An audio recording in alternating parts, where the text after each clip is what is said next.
black woman, that never felt like a compliment. That always felt like work. You know, like something I had to do, like move furniture or some shit.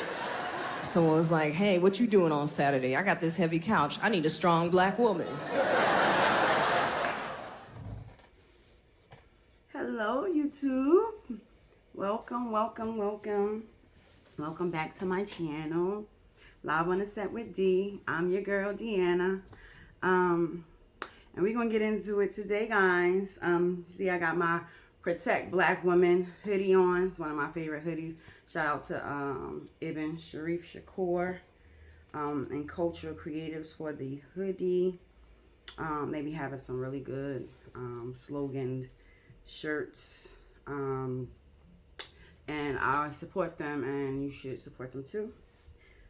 Culture Creatives on Instagram, I believe. Well, holla at Ibn Sharif Shakur. I will put the information down in the description box so you guys can get you a shirt. Because I'm always here for the protection of us, okay? So today we are talking about, well, I wanted to address the topic of the strong black woman. The strong black woman and how that is basically thrown on us as a badge of honor, right? Yet nobody ever asks why we have to be strong. Just think about it. Just take that in for a moment. Yeah, a lot of us are strong, for sure. But did it ever cross anybody's mind to ask why? You know, why is that thrown on black women? Or, you know, think about it enough to say, like, you know, they do deal with a lot. Let's give them some grace, right? Never. And what really pisses me off as a black woman is when black men don't give us that grace. After seeing everything that we've been through, everything that we go through, and now what these 2023 guys have the nerve to be calling women masculine, I don't think that's the road y'all want to go down, honestly. Like, that's not it. You know what I'm saying? Because I kind of feel like, just don't call.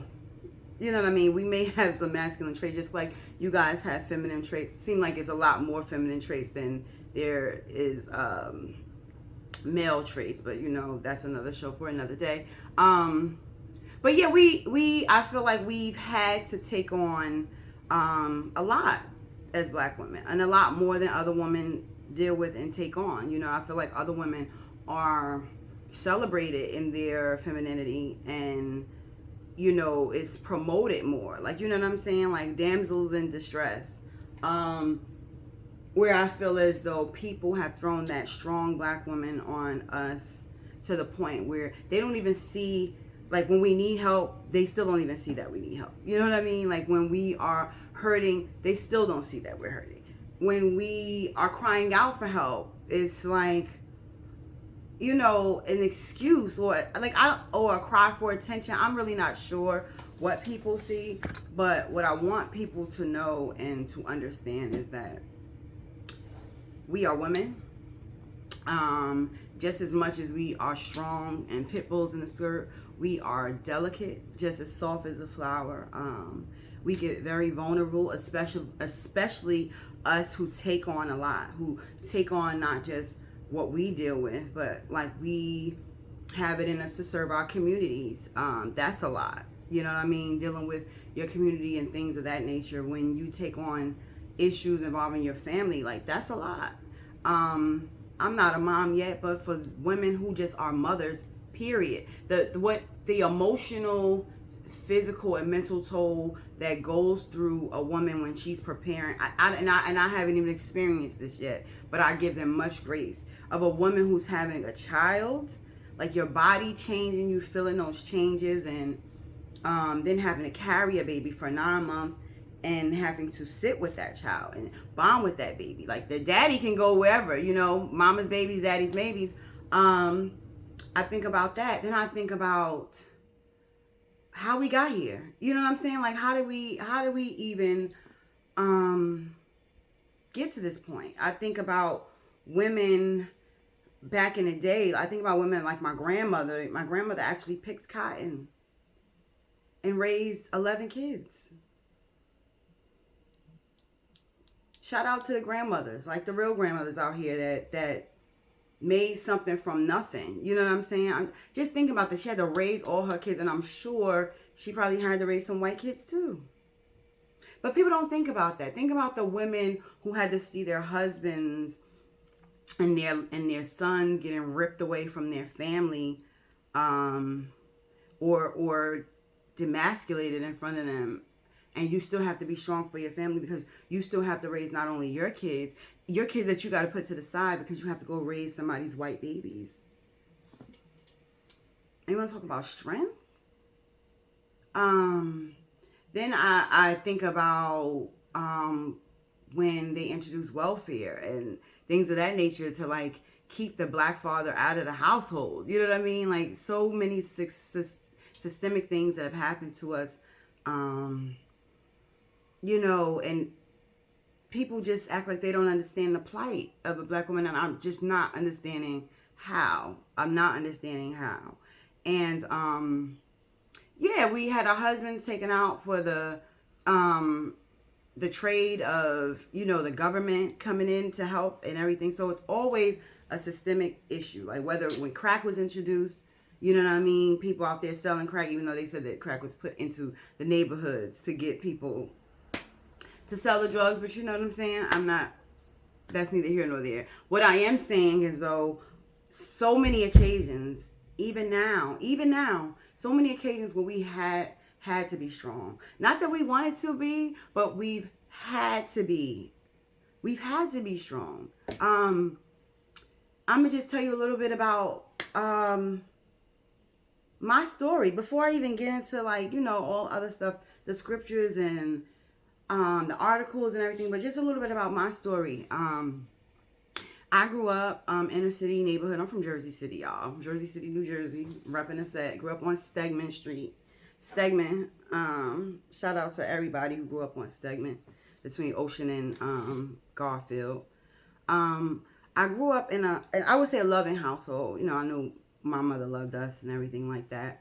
I'm the youngest. I'm the youngest of 3. It's me, my sister, my brother's the oldest. I remember growing up, and I remember having a stepfather.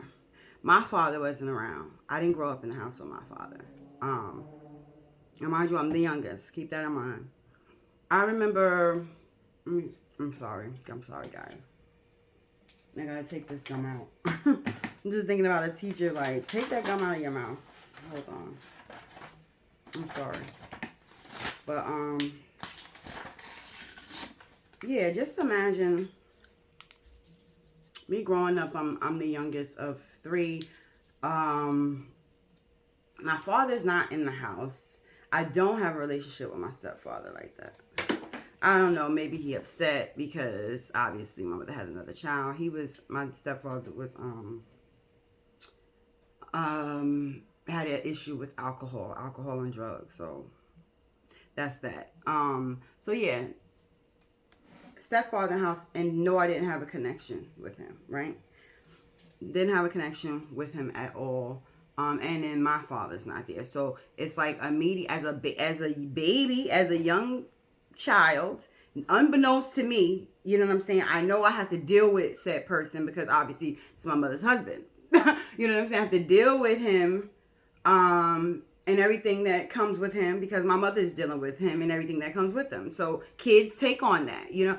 We don't have a choice. I didn't have a choice. You know what I'm saying? I would have loved for my father to come get me and take me up out of that.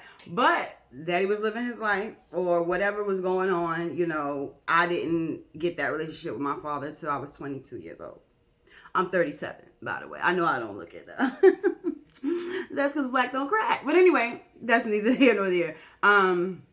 So yeah, no one didn't have a relationship with this man.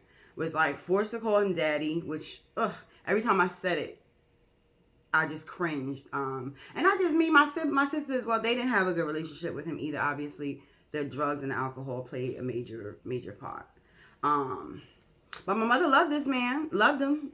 You know, she got her better life with him. Like, she seen him at his best. You know what I'm saying? And as women, I can't fault her for that, because we've all been there. We've all fell for the potential, seeing somebody at their best, because those times that you have with somebody that you love and it's just everything and it's right, some people just stay there. You know what I'm saying? Like, they choose to stay in the good and not really acknowledge the bad. But anyway, that's that. So, you know, I did have positive male role models when I was around my uncles, my grandfather. We had a huge family, so I definitely saw that. And but I never had that. I never had that in my household. I still never had that till this day. I'm 37, so I just want you to think about that. I still never had that protection, that provision piece to this day. I saw my mother go through some things. I'm sure my brother and my sister saw my mother go through some things in that relationship that they'll never, you know what I'm saying? My mother probably will never talk about, and they'll never get it out of their heads. But that does something to a child.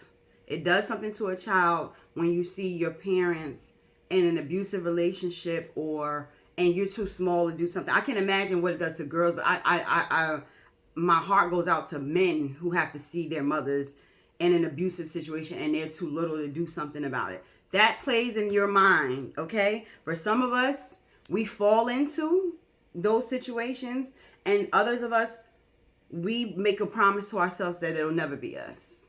I'm one of them, the latter. It'll never be me. I will, you know, God forgive me, but I say it all the time.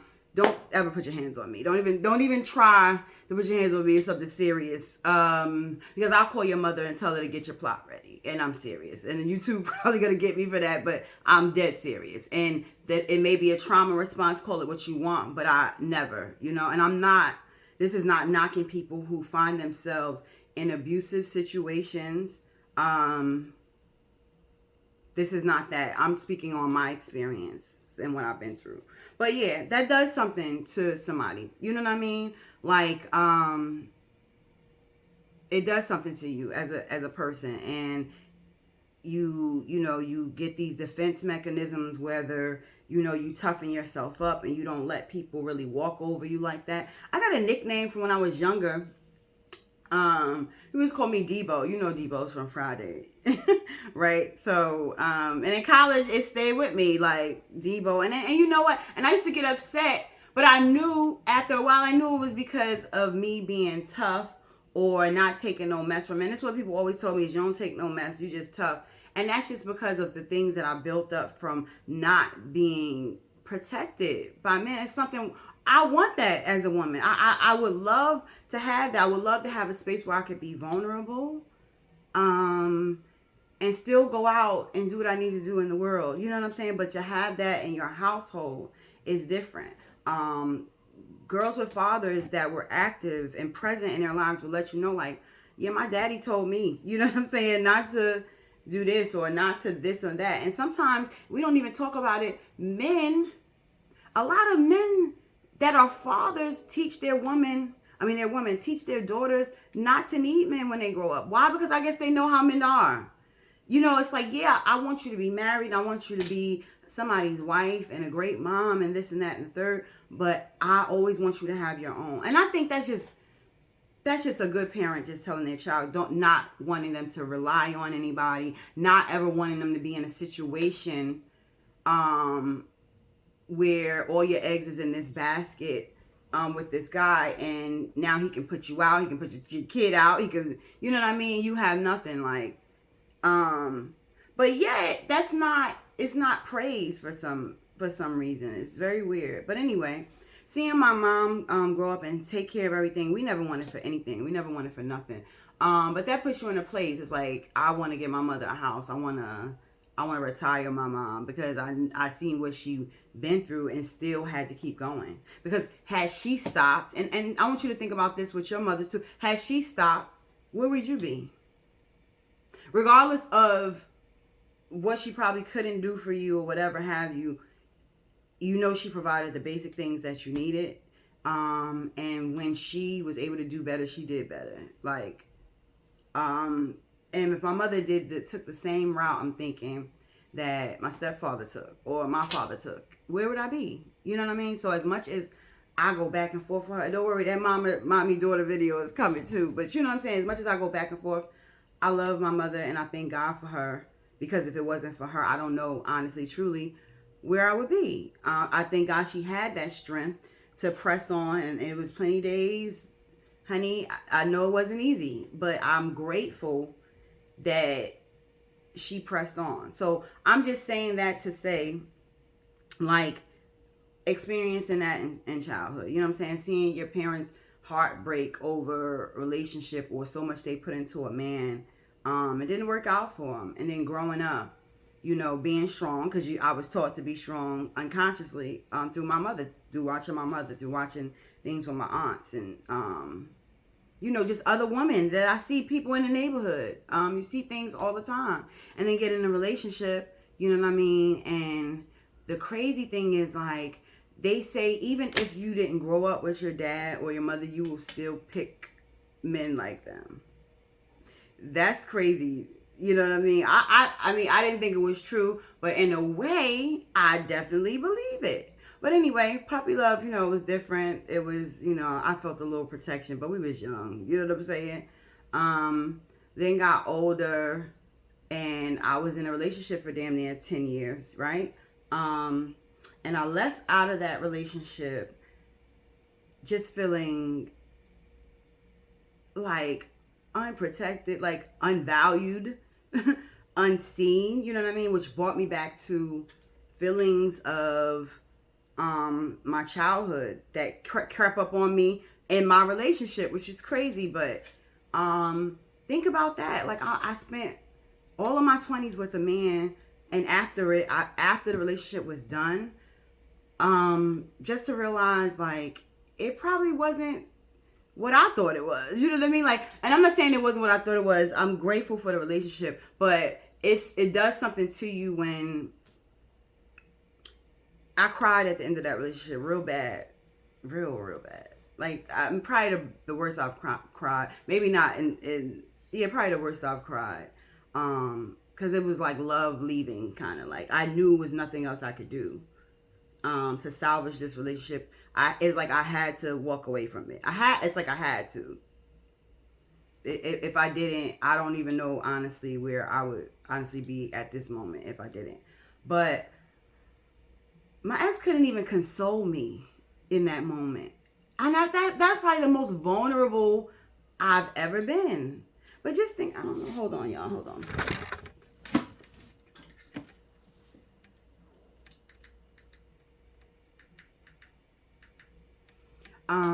He couldn't even console me in that moment.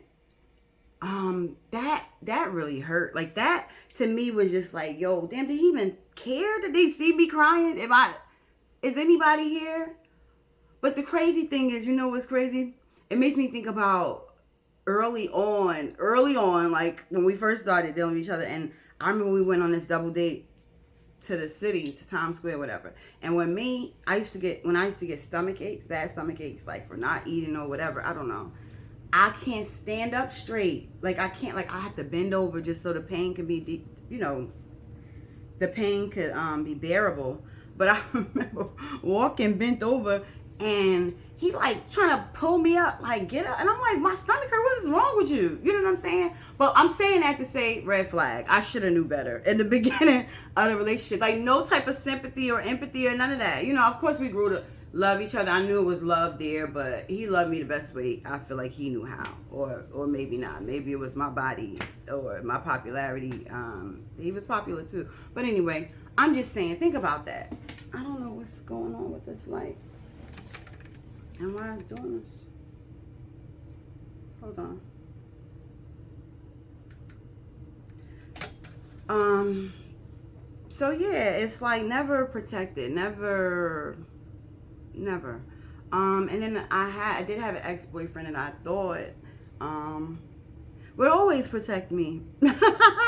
I did think that, but as you get older, true colors of people come out. You start to see things that, you start to become naive. You're not gullible anymore. you see past a lot of things, and you see people for who they really are. You know what I'm saying? And that wasn't the case either. You know what I'm saying? Like, a lot of these people I don't even deal with or talk to anymore, just because I feel like I'm going to such a place in my life. I don't want anybody in it that had ill intentions for me or really wasn't genuine with me, especially if I gave you a part of my life. You know what I mean? If I gave myself to you or anything like that, you would think it's a certain type of respect that comes with that. But I've learned that people do a really good job in playing roles or keeping you in certain roles in their life until you wake up. But when you wake up, it's over. So yeah, so I just wanted to give my little spiel. You know, like, I always had to be strong, unfortunately. Like, I just never had that. I never really had men I could depend on or somebody that's gonna go to bat for me to and it's only like maybe 2 guys in my life, probably, that I know if I called them, it's up. You know what I'm saying? And I think that's pretty sad. I think that's pretty sad at my age, you know, and I still want that, not becoming bitter or not becoming,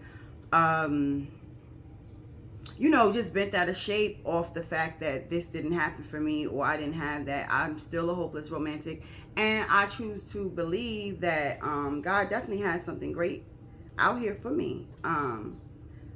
But I do appreciate him sustaining me for me to live my life and to know what I want and what I deserve. So I had asked a few of my friends, women that I know, how do they feel about being labeled a strong black woman, and yeah, like, what do they feel about being labeled a strong black woman, and what are their thoughts on being called masculine, or, you know, why they felt like we have to be strong, like it wasn't really an option for us. And I want you to tune into what they said. So here it goes. I learned to be strong from the way I grew up, from my mother, from my father. I was always taught to be strong, that I had to be able to protect myself. I don't ever think I was told that somebody would be there to protect me. I don't ever recall hearing, like, I'll be there to protect you. I never heard those words. I always heard, you got to be able to take care of yourself. You got to be able to be aware of your surroundings. You got to know how to get out of a situation if it gets hard or if it gets heated. And, you know, even from my mom, I learned subconsciously watching her that I had to be able to take care of myself, that nobody wants to see you cry.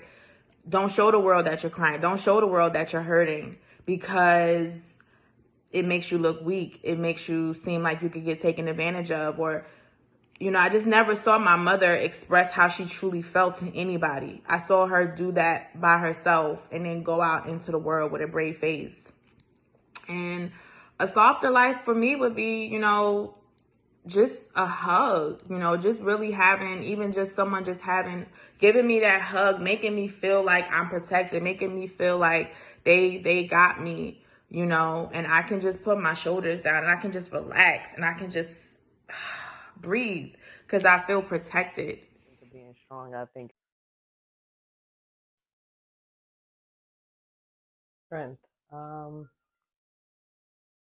I don't really know the first time I had to think of being strong. I think it's just something I innately did, something I felt I had no choice but to do. Just, you know, I guess taking life day by day in order to survive. But I did realize that one day I may have been coming off stronger than most and appearing stronger than most, because a friend of mine asked me, how do you be so strong, or you don't have to always be, she made a statement to some degree like, you don't always have to be so strong. And that's when I had the aha moment that, you know, I'm exuding this strength that I don't even realize that I have or that I needed to. But it's been a fight.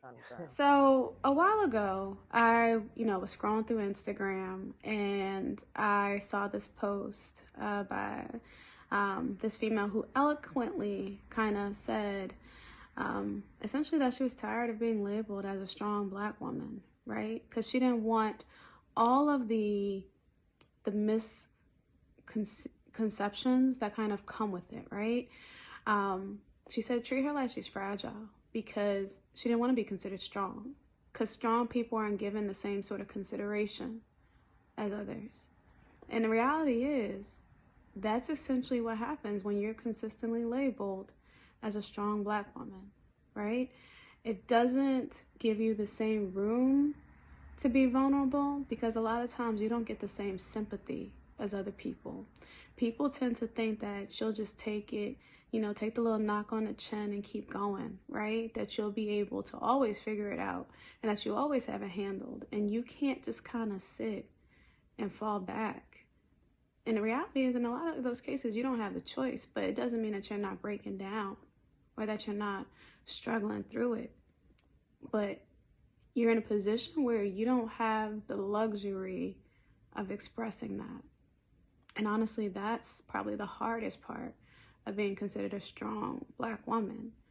Not being able to find the space to just breathe and be vulnerable. So I believe this generation puts a label on everything. Being masculine, too independent.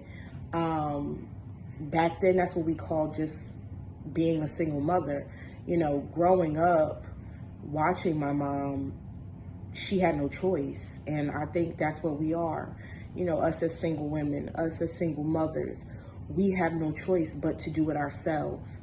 So it becomes a learned behavior.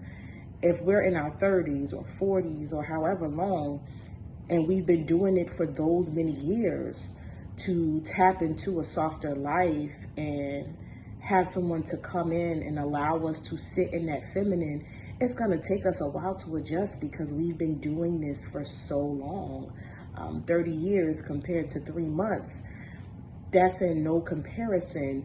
So it's going to take us a minute to sit and just allow someone to come in and do stuff for us, because that's all that we know. That's what we've seen, and that's what we're currently experiencing. So it's going to take a really strong alpha male to not only understand that this is the dynamic that we were used to, but be patient enough with us to allow us time and give us grace to adjust.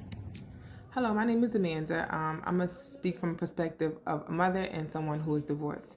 So I think that ultimately this notion of being a strong Black woman comes down to a decision, right, to some degree, because we have God as our Father, someone who we can depend on, someone who we can place all of that baggage onto, where we don't have to carry it by ourselves, or think that, we have to be so strong, where we don't have no one to carry that load for us, when we do we actually do have God to do that for us, right?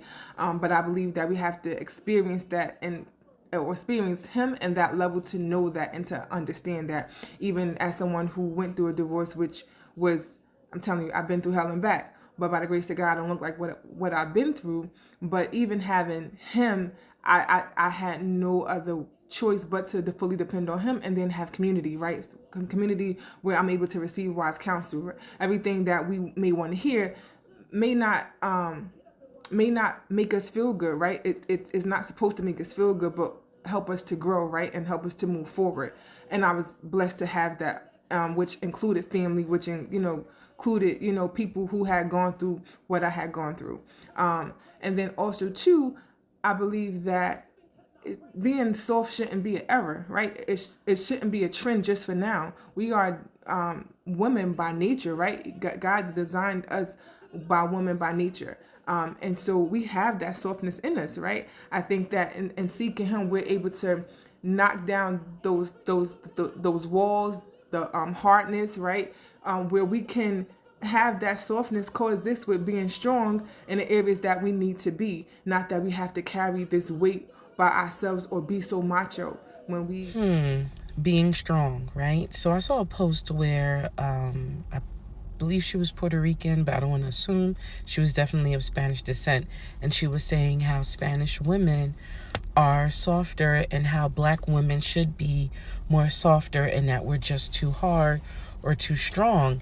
And it's like how disconnected and dense you sound by saying such a thing, especially when you don't know why so many of us have to be that way.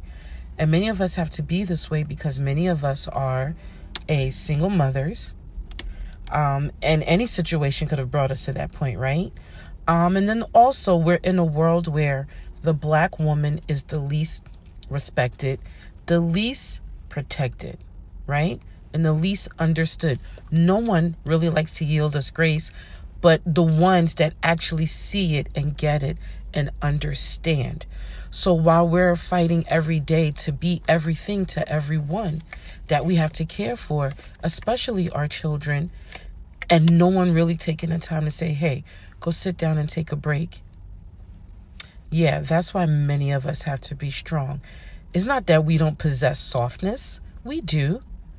But we need a helpmate or a partner that will create that atmosphere in which we can be soft, in which we can be fully and totally vulnerable. So we need a helpmate that is emotionally mature, right? Who can then be able to yield us grace. So we can too create that space where when they come home, they're coming to a welcoming environment because they've allowed us to be the softer side of her. People in general, but especially black men, understood that a lot of the times our anxiety as black women shows up as irritation or aggression, but we are not necessarily angry. We never really get that pass to be like, you hear about white women tears, but when a black woman cries, she's looking for sympathy. When a black woman is irritated or has an anxiety or is overwhelmed or is overstimulated, she's with an attitude. When a black woman needs help, she doesn't get help. So when we go out and get the help that we need to get, then we're too masculine and we shouldn't have done it anyway. And we need to depend on the same men that say that we're not desirable. So I wish we, as a culture, dived more into the mental health. Look, I can be strong when I need to be, but I don't like being labeled as strong because I think that's why people treat us the way that they treat us. And by us, I'm talking about black women, because they have this idea of us being a strong black woman, and they don't take our feelings into account when situations happen, right? Because so-and-so's feelings are more important than mine because I'm the angry, quote unquote, black woman or the strong black woman, right? And I can handle it. I can take it. No, I can't handle it. No, I can't take it. So treat me like you treat everybody else and take my feelings into account when we have any kind of meeting, any kind of conversation, whatever. I hurt just as much as the next person. So Yeah. I don't want to be strong. I'm sorry. Yes. We've had to be strong for so long. We've carried so much. So they can. So what do you guys think? I'm not the only one out here, honey. A lot of us out here.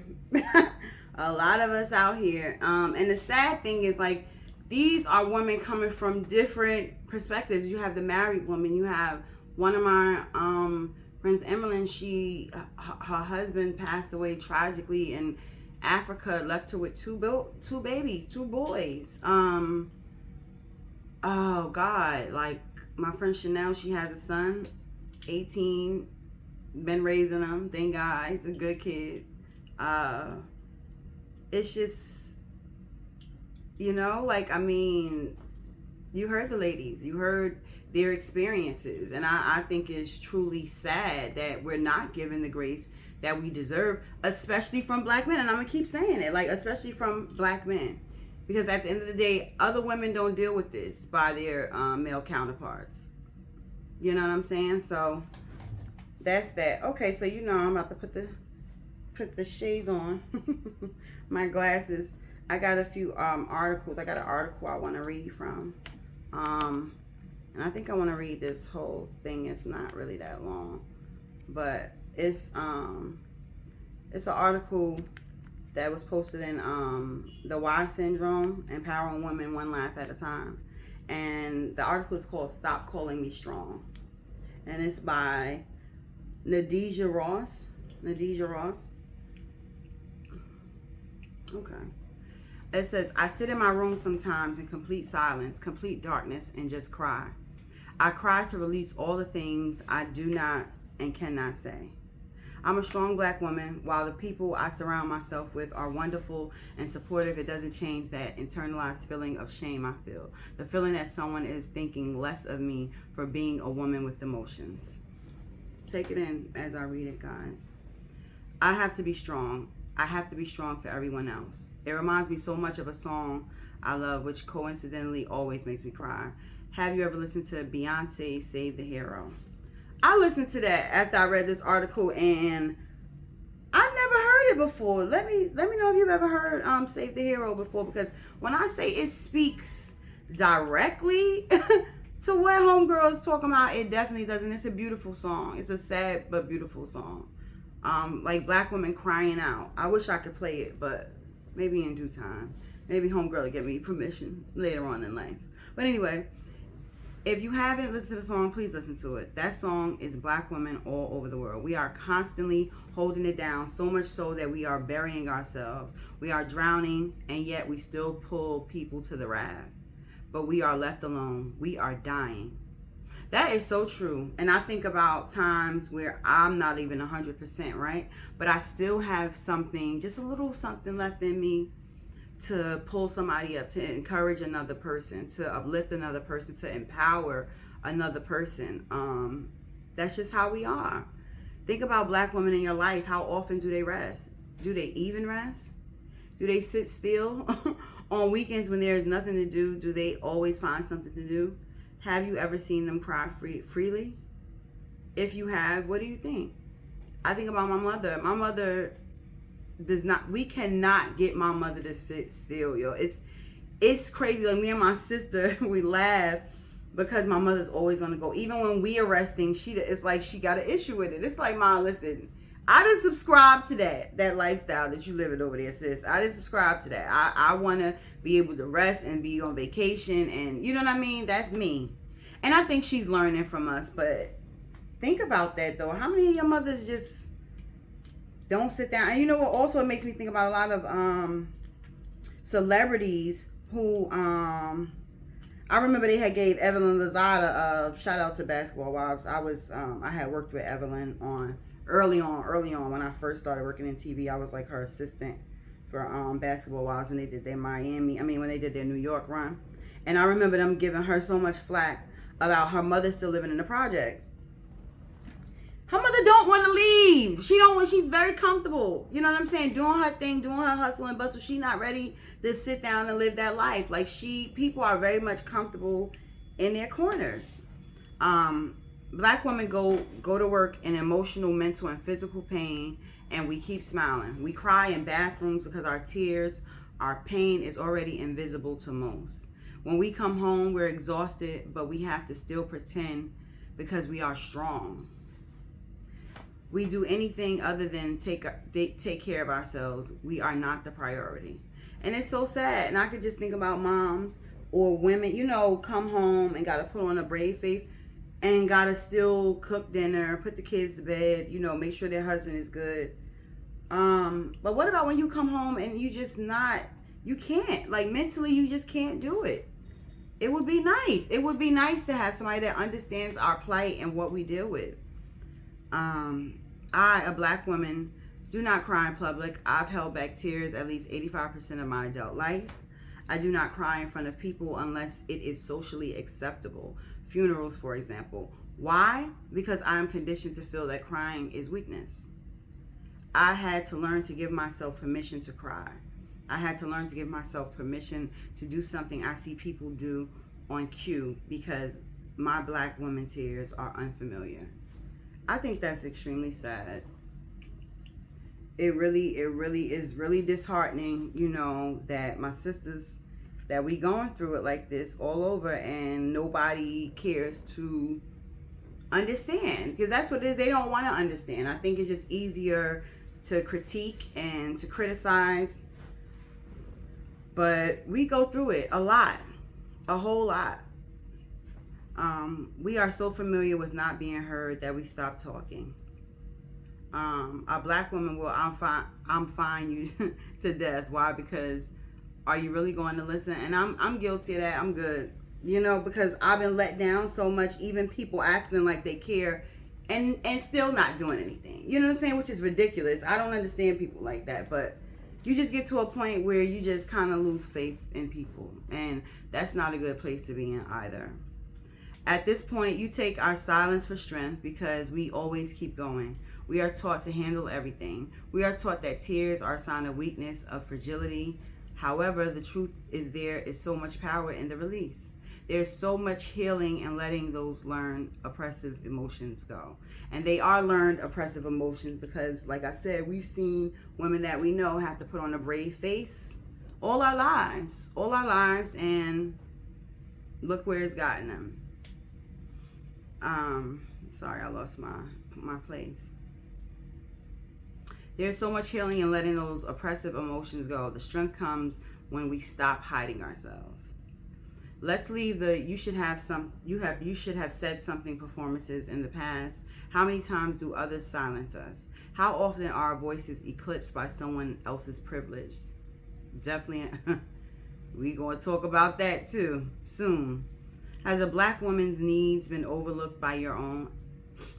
We as black women are holding the literal weight of the world. We carry it every day, and this is heavy. Stop calling me strong as a way of describing me. I'm so much more. We are so much more. We are human, and we are tired. Check in on the black woman in your life and understand that we are scared and we are vulnerable. I mean, take that in. I'm gonna leave that. That was a good article. I'm gonna leave that in the description box. But it's just sad. It just brings me sadness to know that somebody is feeling that way. You know what I mean? Like, you feel like no matter what you do, you're gonna be overlooked. And she's not just talking about in the household or about men. She's talking about at work as well, in spaces where, you know, you have to put yourself in a box because the white girls can't take you. Oh yeah, that's coming. That video is definitely coming, because that's a real deal Holyfield right there. Something I didn't think I would ever experience, but honey, consider me experienced in that for sure. But yeah, it's just really sad. Like, but this is our reality. This is the reality that we deal with every single day. And that brings me to this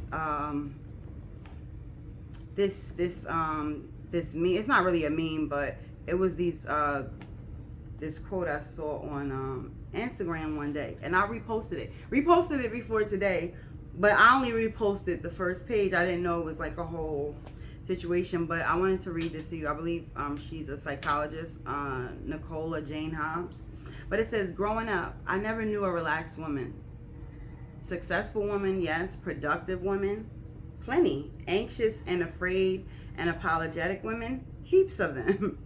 But a relaxed woman, at ease women, women who aren't afraid to take up space in the world, women who prioritize rest and pleasure and play, women who give themselves unconditional permission to relax without guilt, without apology, without feeling like they need to earn it. I'm not sure I've ever met a woman like that, but I would love to become one.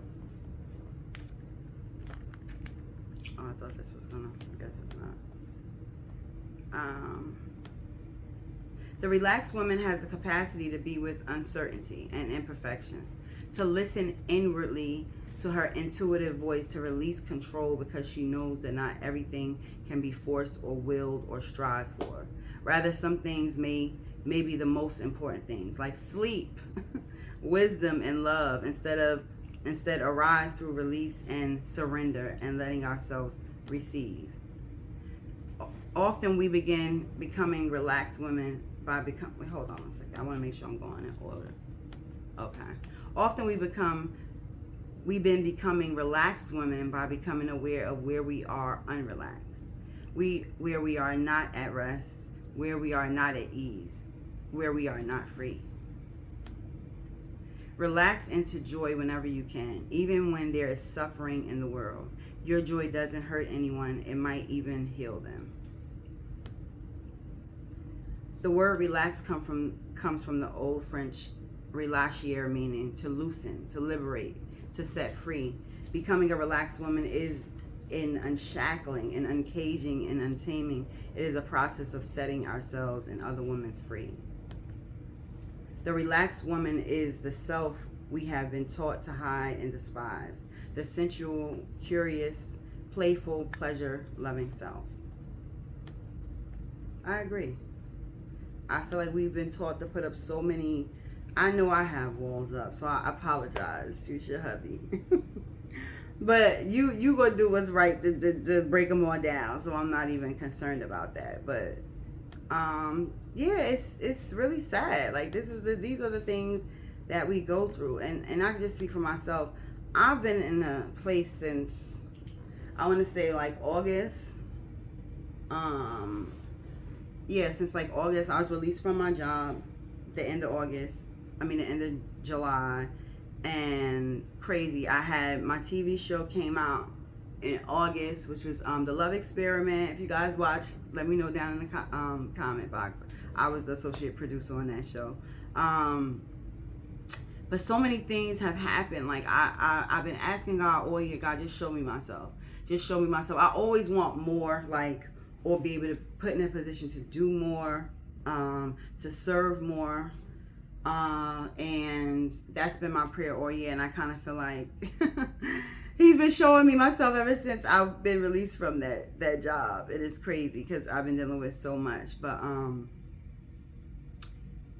yeah, like I need spaces where I can, like, just be vulnerable. I've been dealing with so many emotions that I've never really dealt with in life. I'm the type, I will cover it up. I will walk away and then cry. I'll go in the house and I'll cry to myself. You know what I'm saying? Like, if I can hold it in.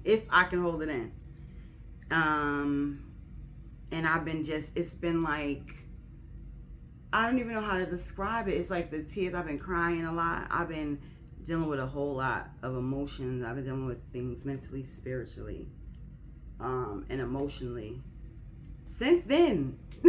I know it's a transition period, but like in me, I'm so strong. You know, I just really called my mother and let her know, like, I've been dealing with some things, you know what I'm saying? And that's because I've been taught to just be strong. Like, it's really sad because we need those spaces to release. Like, you have to. What I usually do, I go to the beach.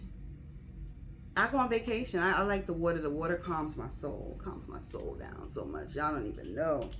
And that's my happy place, you know? But I have to do what I need to do for myself. You know what I mean? Like, because I've been taught to do that. Nobody's going to come and, like, save me. And that's sad to think like that. But it's like, and I want to be saved. Save me.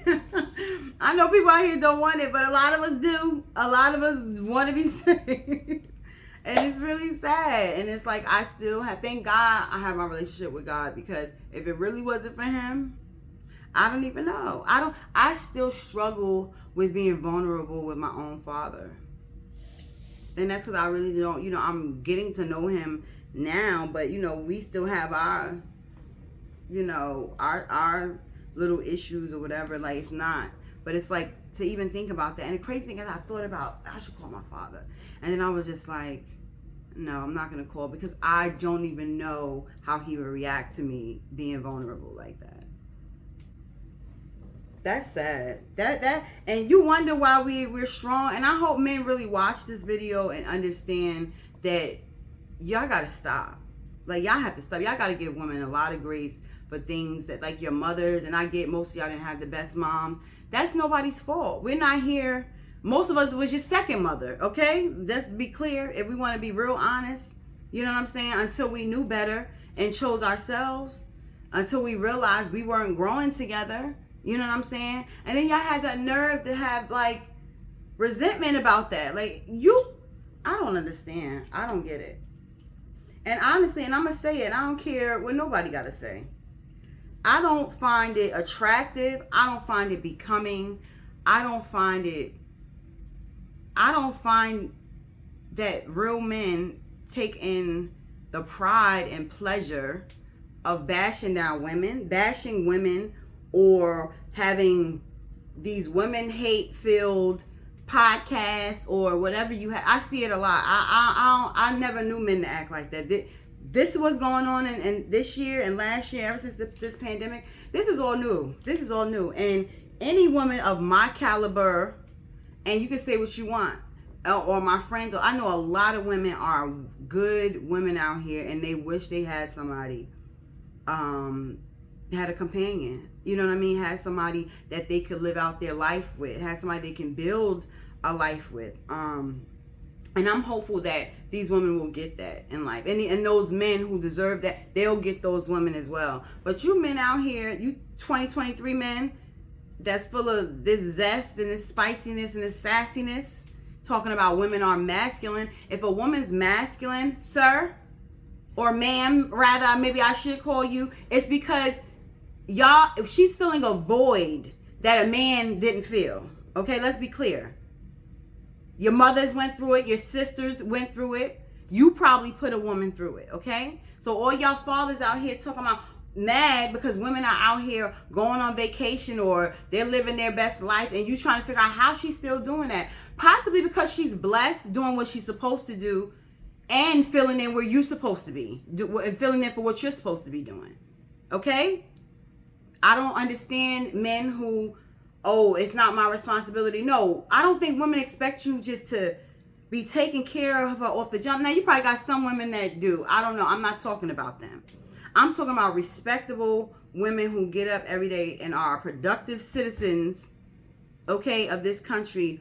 I mean, they look good, they put together well, but yet you find some type of resentment in the way they carry themselves, or upset because they're making more money than you. How dare you?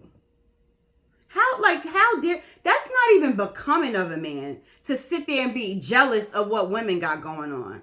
Go see, like, y'all, honey, I ain't gonna tell you what you should do. I really want to tell you something, but I ain't gonna say anything. But it's disgusting.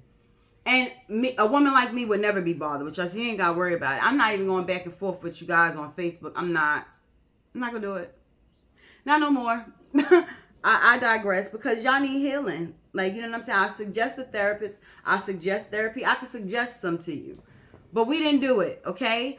For the most part, if you had a good woman in your life, she came into your life to try to help you out to make it better. If y'all didn't work out, then that's fine. You leave it there. It's a whole bunch of gullible women out here that'll stroke your ego for you, since you need that. Because a lot of y'all seem to need that.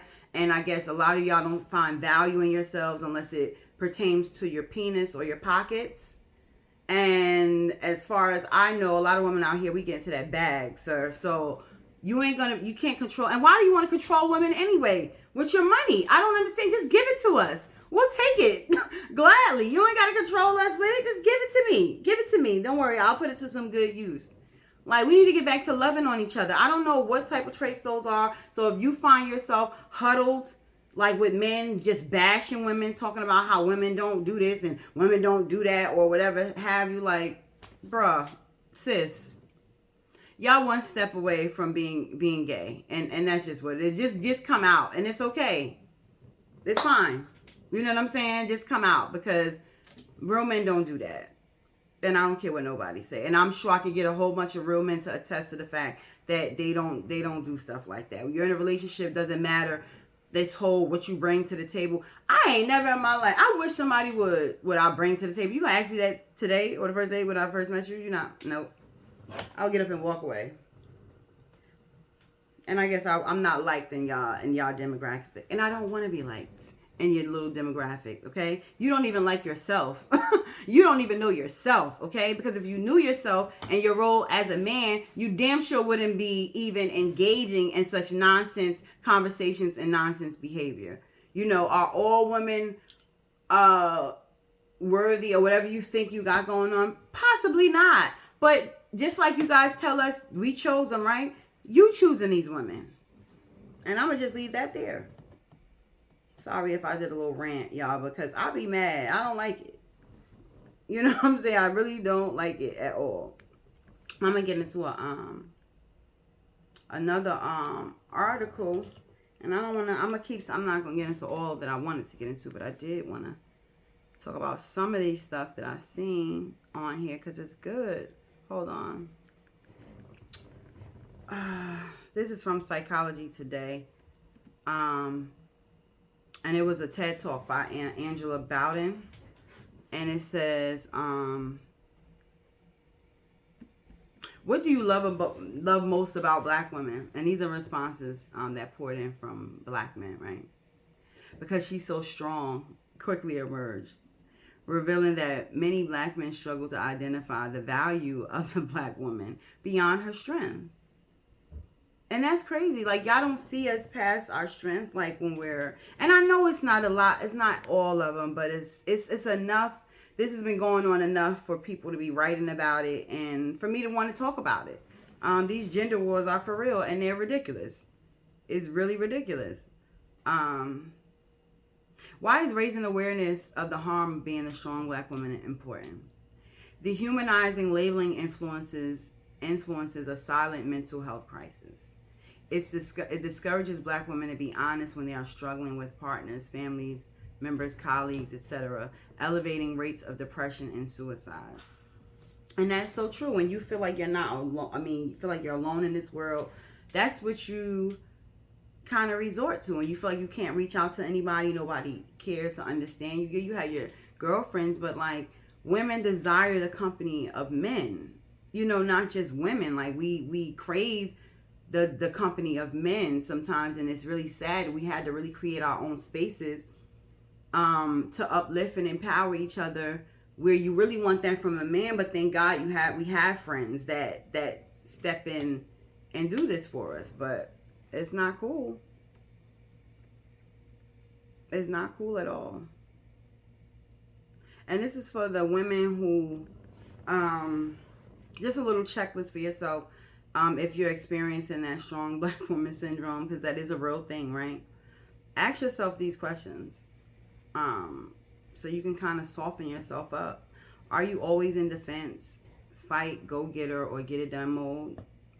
Why? What motivates you to be this way? I am learning to not be that way, because for me, being that a lot of my accomplishments went unnoticed when I was growing up, I tend to feel like I always got to do something. And if I'm not doing something, I don't feel as productive. And I kind of get depressed. I know it's weird, but it happens. But I'm learning not to be that way. Definitely learning not to be that way. Do you allow yourself a break? To take a break?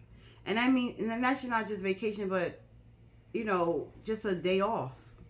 Just time for you to go sit by the water. Time for you to do a weekend getaway and do some activities that you love to do. Or go on vacation. Do you allow yourself to cry?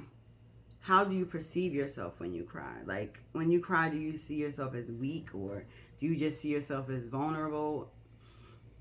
I think when I cry, I just see myself as just vulnerable. Like, that's the most, and it's not weak in a state of like weakness, but weak in a state where I wish I had someone to console me. I wish I had a hug. I wish I had, you know, a strong voice just saying, baby, it's going to be okay. Like, these are the things that women want, whether it's strong or independent or what y'all calling masculine or whatever. Like, no woman wants to be masculine unless she wants to be a man.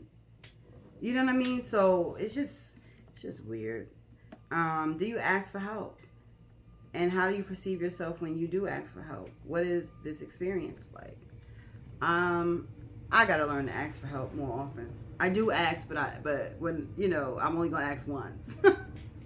And that's it. That's because I've been just so jaded. Like, with asking people for stuff, they don't come through. It's sad. Nobody ever cares though. And that's what I hope people get out of this, that we are calling out for things and nobody seems to care. Like, I could be walking in the house, a million bags, and nobody even stops to say, Miss, can I help you? You know, it is some men that here and there, but it's just like, you know, even that. I go out with my brother-in-law, my sister, and my brother-in-law, he opens the car door. He opens all the doors for my sister. So much so, she thinks when I'm around, I'm gonna open the door for her. And it's like, girl, you better get. But even when he like is like sit in the car and don't move, I have to get used to that because I'm so used to doing for myself. That's sad. That is bad. That's bad as a woman. I'm being honest, and he get on me every time. But it's like he like just sit in the car and wait. He call me Moo Moo. That's my nickname. Don't try it. But you know, just learning to be, you know, like, you know, just like chivalry is not dead. Some people definitely still have it. But even in that regard, like, you know, when you're so used to doing stuff on your own, ladies, we gotta soften it up. And we're trying to, and we are. And we definitely are. And I feel like we're getting to the point where we need to be. And don't worry, God's gonna send us somebody great. Somebody that we're not even thinking about, okay? Like, and God restores time. So even if it took you some time to get yourself together after your last relationship or whatever have you, God's gonna restore all that time, honey. It's gonna feel like y'all been together forever, and it's gonna be great. But for you men who find much pleasure in this nonsense of going after women, going at women, and not trying to give us no grace, not trying to understand the plight of, I'm not talking about your baby mother or the mother that did wrong to you. And even if so, if that is the case and that's what you can't get over, therapy, y'all. Y'all gotta go to therapy. Like, honestly, if I could help you find a therapist, I will. But you're gonna have to acknowledge first that you need help, because it's not gonna work. And it honestly don't have nothing to do with black women. You think that you just treating us the way you treat us, and you're gonna treat every other woman with respect and decency and grace. Yeah, we'll see. And for you women out there who are other, not black, and find pleasure speaking down on black women, don't, okay? Because you can't even compare to what we deal with, okay?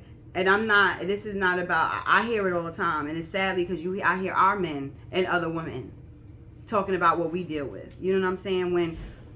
How could you talk about somebody that not only take care of their own kids, but take care of yours as well? I'm gonna just leave that right there.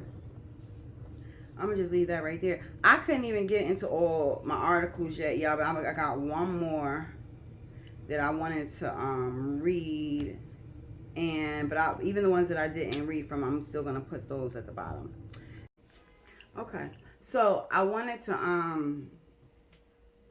I was gonna get into the soft black girl versus the strong black girl, but I feel like this video is already like gonna be super long. So what I'm gonna do, I'm gonna make another video, and I'll entitle it that, like, soft black girl versus a strong black woman, and then we'll get into ways where black women are softening up, and we're not dealing with this strong black girl trope anymore. So I think that'll be good, and I appreciate everybody who did a video for me and sent it to me. I want to do some amazing things on this channel. I'm just trying to get comfortable with myself doing this. You know what I mean? I want to do some interviews. That's going to be next. I definitely want to interview people. I enjoy it, getting in people's heads. But yeah, I'll make another video, and we'll title it the soft black girl woman versus the strong black woman, right? And we'll break down different ways in which black women are softening up. Like, we're softening up, and you know, it's definitely to our benefit and not to our detriment. I do believe that we can exist in both spaces, because we have existed in both spaces forever, so that's never going to be an issue.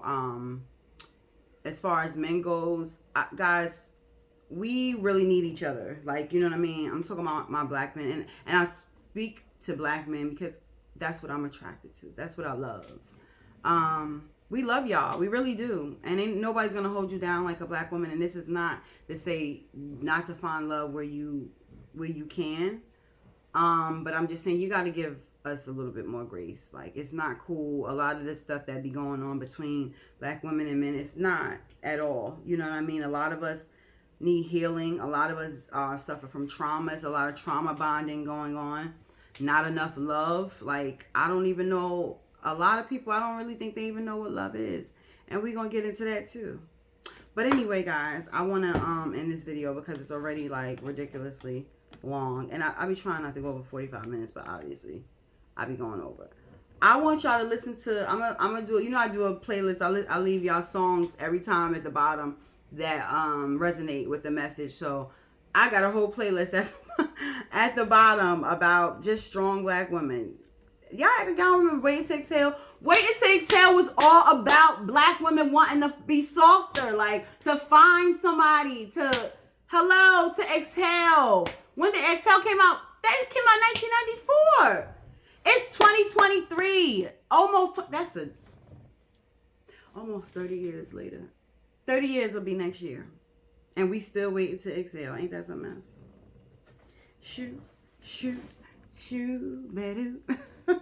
Y'all, that's it. That's all I got. Protect black women always. You know what I'm saying? Like, we gonna protect each other because that's what we do. Shout out to the women out here breaking glass ceilings, out here not taking no for an answer, that's showing up unapologetically to work, being the professionals and bossing like you do. Shout out to my roommate, college roommate, Sade, aka Trini. She just got a promotion for associate director up there in Big Boston. 3 for the stripes. Okay, that's my girl. That's my college roommate. But we Boston out here. Like we doing big things, and that should not be shunned. It should be celebrated. And if nobody else gonna celebrate it, we're gonna celebrate each other. So, men, I implore you to get with it. I don't want you really to get lost, but if you think we're gonna be waiting around forever for y'all to shape up, we're not. But anyway, that's all I have for you guys today. And give some women some grace. Like, yeah, we're strong, but we had to be. And that shouldn't be shunned. It should be celebrated. It should be embraced. It should be praised. Okay? And that's all I got. I'm excited. I'm excited for what's to come. Thank you guys for joining me again. And I will see you live back on the set with Dee. Later.